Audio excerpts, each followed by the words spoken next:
मतदानाचा देशातील 5वा आणि महाराष्ट्रातील शेवटचा टप्पा पार पडला।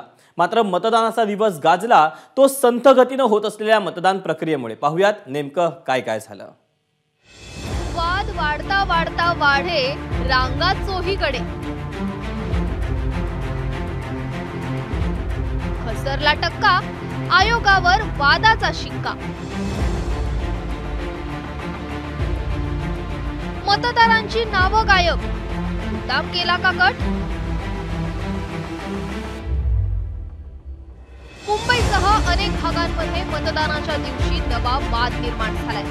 अनेक मतदारसंघावर मतदारांच्या लांबच लांब रांगा दिसून येत होत्या। तब्बल 5-5 तास मतदार रांगांमध्ये ताटकळत उभे होते आणि यामागे निवडणूक आयोगच मतदान प्रक्रियेत दिरंगाई करत असल्याचा आरोप उद्धव ठाकरेंनी केलाय। सोबतच पहाटेचे 5 वाजले तरी मतदान झाल्याशिवाय अधिकाऱ्यांना बाहेर पडू देऊ नका असं आवाहन उद्धव ठाकरेंनी केलंय। तर अनेक मतदान केंद्रावर मूलभूत सुविधांची बोंब असल्याचा आरोप आदित्य ठाकरेंनी केलाय। ठाकरे पिता पुत्रांच्या आरोपांची रिओढत जितेंद्र आव्हाडांनीही टीकेचे बाण सोडले। कोणत्याही परिस्थितीत जी लोक तिथे उभी असतील त्यांना मतदान पूर्ण केल्याशिवाय मतदान बंद होऊ शकत नाही। अगदी पहाटेचे 5 वाजले, मी तर म्हणतो मुद्दामून वाजवाच।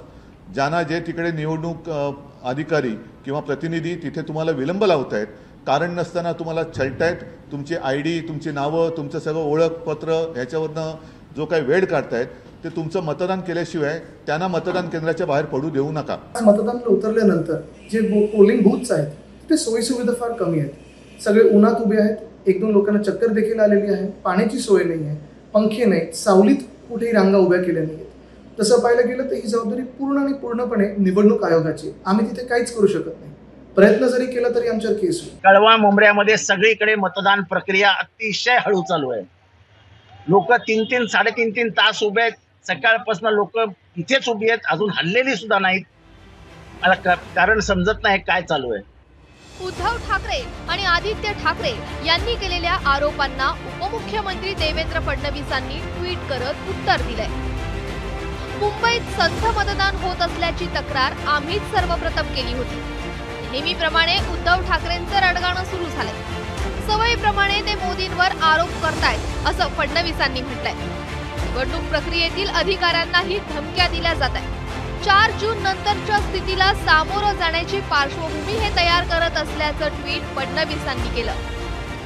एकीकडे मतदान प्रक्रियेत मुद्दाम दिरंगाई केली जात असल्याच्या आरोपावरून वाद सुरू झालेले असताना दुसरीकडे तक्रारी वाढल्यात। येऊन मला 1 तास झाला आहे।